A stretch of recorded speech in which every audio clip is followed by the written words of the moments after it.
Emily Walters had always believed in the quiet beauty of ordinary life. Her days in Reading, England, were simple: morning tea, tending to her garden, and waiting for her husband Mark to return from work. They had been married for 10 years, a decade filled with laughter, promises, and dreams built from scratch. To everyone else, they were perfect. But perfection, Emily would learn, was often the prettiest disguise for deception. It was on an ordinary Wednesday morning that her world cracked open. Mark had left his laptop at home, something he never did. She hadn't meant to snoop, but curiosity led her down a path she could never turn back from. There they were, messages, photos, hotel bookings, all proof of an affair with a woman from the United States. Emily felt her chest tighten, her throat burn, and her eyes sting, but she didn't cry. Instead, she sat still, letting the silence wash over her. The betrayal was deep, but something inside her whispered that this pain wouldn't destroy her, it would rebuild her. She gave herself 4 days. 4 days not to weep or rage, but to plan. On the first day, she faced the truth without denial. She wrote everything down: dates, lies, moments that suddenly made sense. On the second day, she shifted her focus to strategy. She studied their shared finances, their property, and every asset she had quietly helped him earn. The third day, she looked in the mirror and decided she was done feeling small. She cut her hair, joined a fitness class, and began recording short videos about resilience, though she never mentioned her situation. By the fourth day, she had designed something greater than revenge: she had crafted her rebirth. Her heart was still broken, but her will had become unshakable. That evening, she invited close friends for dinner. Mark walked in, surprised by the gathering, unaware of what was coming. The guests laughed, chatted, and toasted to new beginnings. As dessert was served, Emily announced she had prepared a short video as a tribute to their life together. The lights dimmed. The first few clips were soft and sweet: wedding moments, vacations, smiling faces. But halfway through, the tone changed. Screenshots, receipts, and photographs filled the room. The laughter died instantly. The truth stood naked in front of everyone. Mark's face drained of color while Emily remained composed, her expression calm and unreadable. When the video ended, she thanked everyone for coming and quietly said she'd be leaving the next morning to start fresh abroad. She took nothing more than her share and her dignity. Weeks later, Emily stood under the Californian sun. She had sold the house, closed joint accounts, and started an online channel where she shared her story, not as a tale of betrayal, but of rebirth. People from all over began to follow her, inspired by her strength. She spoke not of hatred, but of healing. The more she grew, the smaller her past seemed. Her pain had transformed into purpose. Mark became nothing more than a lesson, and Emily became her own miracle. In just 4 days, she lost everything she thought she needed and discovered everything she truly was. Emily's flight to California landed just after sunset, the sky painted in shades of gold and crimson. The air felt different, warm, freeing, alive. She had left behind the small English town where everyone knew her name, her story, and her heartbreak. This was a new country, a blank page, and she was ready to write a new version of herself. The first few weeks were difficult. The loneliness was heavy, and silence followed her everywhere she went. She rented a small apartment near the coast, filled it with second-hand furniture, and spent long evenings watching the waves crash against the shore. But even in the quiet, she felt a spark, a sense that this solitude was not emptiness, but space for something new to grow. Each morning she walked along the beach, breathing deeply, promising herself that her life would no longer be defined by betrayal. Emily's transformation began with small steps. She started sharing short videos online, documenting her healing process. At first, only a handful of viewers tuned in. She talked about rebuilding confidence, rediscovering joy, and learning how to forgive, not for others, but for oneself. Her words were gentle but strong, and they carried the weight of truth. People connected with her authenticity. Slowly, her following grew. Women from around the world sent messages saying her story gave them courage to leave toxic relationships, to start over, to believe again in their own worth. Every message reminded Emily that pain, when shared honestly, could become a form of power. Months passed, and Emily's online presence evolved into something far greater than she had imagined. She launched a series called Rebuild with Emily, focusing on personal strength after heartbreak. She filmed from her modest apartment, using natural light from her window and the soft hum of the ocean as background music. Her videos were simple, no dramatics, no bitterness, just truth told with grace. Soon, she began receiving invitations to speak at women's workshops and empowerment events across the United States. She accepted each one, determined to use her voice for something meaningful. Every time she stood before an audience, she felt the weight of her past lift a little more.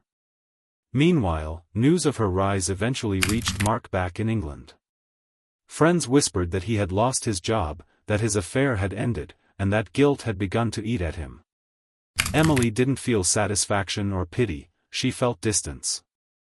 The life she once lived had become a story she no longer identified with. Her revenge had never been about destruction, it was about elevation. By choosing growth, she had taken back every piece of herself that betrayal had stolen. One evening, as she stood on a stage in Los Angeles, the lights bright on her face and hundreds of women watching, Emily realized she was no longer the woman who discovered lies on a laptop screen. She was strength personified, a reminder that heartbreak can break you open, not just break you down. And as the audience applauded, she smiled, not because she had won, but because she had risen. Success came to Emily like the tide, steady, unstoppable, and sometimes overwhelming. Her name began appearing in magazines, her interviews featured on podcasts, and her channel reached millions of viewers. But with every achievement came memories that tested her peace. At night, she still dreamt of the life she had left behind, the betrayal that had cracked her world in two. Some mornings she woke up with tears she couldn't explain, the echoes of old wounds still whispering in the corners of her heart. Healing, she realized, was not a single act, it was a continuous choice, a decision she had to make every day. Instead of pushing the pain away, Emily began to embrace it as part of her story. She used it to connect more deeply with others who were struggling. She started a foundation called Rise Again, offering free counseling and support programs for women who had experienced emotional betrayal. What began as a small initiative quickly expanded, supported by volunteers, therapists, and sponsors who believed in her mission.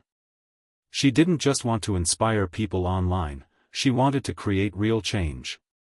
Her days became full of purpose, her nights filled with gratitude instead of regret. The woman who once felt invisible now stood tall, surrounded by light she had created from her own darkness. Yet fame brought new challenges. Reporters sought details about her past, eager for scandal. Some questioned her story, claiming she exaggerated for fame. Others tried to reach Mark for his side, stirring up old wounds she had buried. Emily handled it with calm professionalism, refusing to be dragged into public drama. She never mentioned names, never spoke with anger. Her silence was her armor. Instead, she focused on the message, not the memory.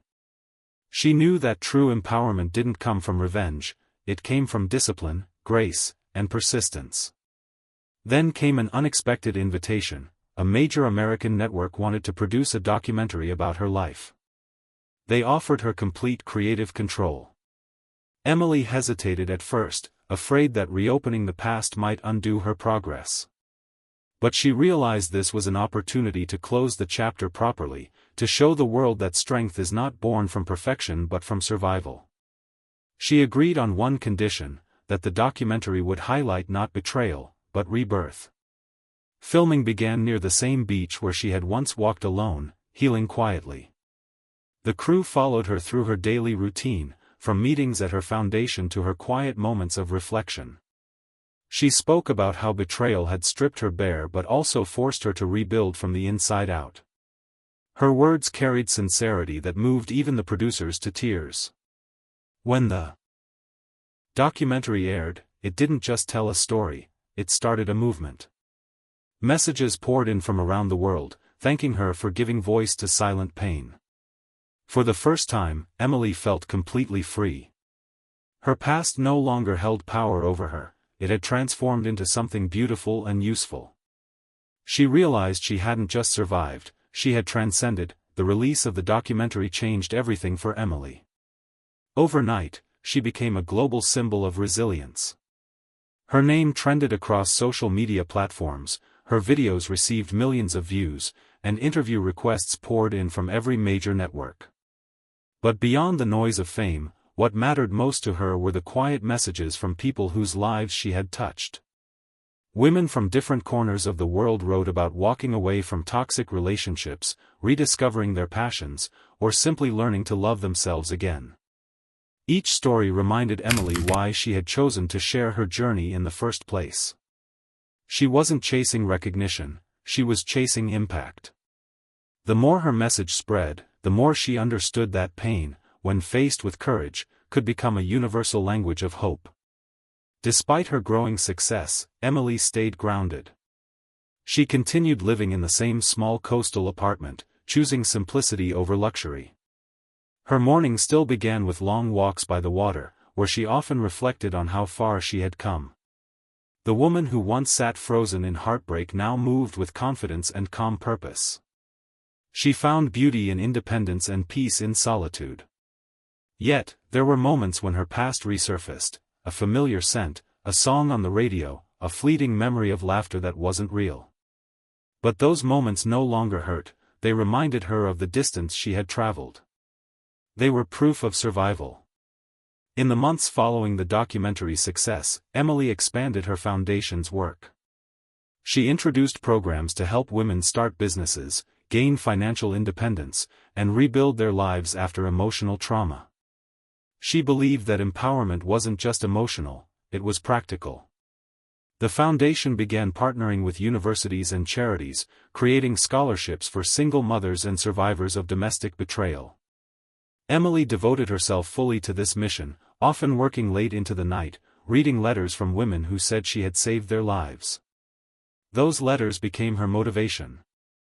They were evidence that even the deepest wounds could be transformed into purpose. But success didn't shield her from challenges. There were critics who accused her of profiting from pain, tabloids that twisted her story into sensational headlines, and online trolls who tried to discredit her journey. At times, the pressure felt unbearable. Yet every time doubt crept in, Emily reminded herself of one truth: she wasn't doing this for approval. She was doing it for every woman who had ever felt small, voiceless, or broken. Her mission was bigger than her reputation. One evening, while walking along the beach, she realized that she no longer felt anger toward Mark or the woman he had betrayed her with. Their actions had been cruel, but they had also set her free. Without that betrayal, she might never have found her voice. Forgiveness didn't mean forgetting, it meant reclaiming peace. As the sun dipped below the horizon, Emily smiled to herself, knowing that her story was no longer one of revenge but of rebirth, resilience, and unstoppable strength. Years passed, and Emily's story became a legacy. What began as one woman's heartbreak had evolved into a global movement of healing and empowerment. Her foundation had expanded to multiple countries, with chapters across Europe, Asia, and North America. Thousands of women were rebuilding their lives through the programs she had created, and every success story felt like a quiet victory for the girl who once sat alone in a dark kitchen with her world falling apart. She had built something far greater than fame, she had built a purpose that outlived pain. The past that once haunted her had turned into a source of light, guiding others out of their own darkness. Despite her achievements, Emily remained humble. She never forgot the quiet, trembling woman she used to be. Every year, on the anniversary of the day she discovered Mark's betrayal, she took a few hours alone by the ocean to reflect, not in sadness, but in gratitude. That single act of deceit had forced her to look inward, to rebuild from ashes, and to become someone stronger than she ever imagined. She often thought about how easily she could have chosen bitterness, how tempting revenge had been, and how differently her life might have turned out if she had acted in anger instead of grace.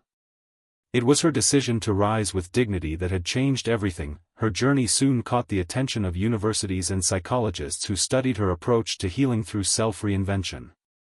Emily was invited to collaborate on a research project exploring emotional recovery after betrayal. For her, it wasn't about theory, it was about proof. She was living evidence that even the most devastating heartbreak could become the foundation of an extraordinary life. Her findings were later published in journals, inspiring both professionals and ordinary people. She didn't seek recognition, but her name became synonymous with emotional strength. As the years rolled on, Emily's life slowed to a peaceful rhythm. The fame faded slightly, but the impact never did. Her followers still reached out to share how her story had inspired them to change their own lives. Some had started new careers, others had found love again, and many had finally found peace. Emily took comfort in knowing that her pain had been transformed into something meaningful. One summer evening, she stood on a stage in New York City, delivering the closing speech at an international women's summit. The room was filled with faces glowing with admiration and hope. She spoke about freedom, forgiveness, and the power of choosing to rebuild rather than destroy. Her voice was steady, her words simple but piercing. When the applause erupted, Emily felt a deep calm wash over her. She had come full circle. Later that night, she walked outside into the soft city air, looking up at the glowing skyline. She realized that revenge had never been the ending of her story, rebirth had. Her greatest victory was not in proving anyone wrong but in proving herself right. She had not just survived betrayal, she had turned it into the foundation of a brighter, stronger life.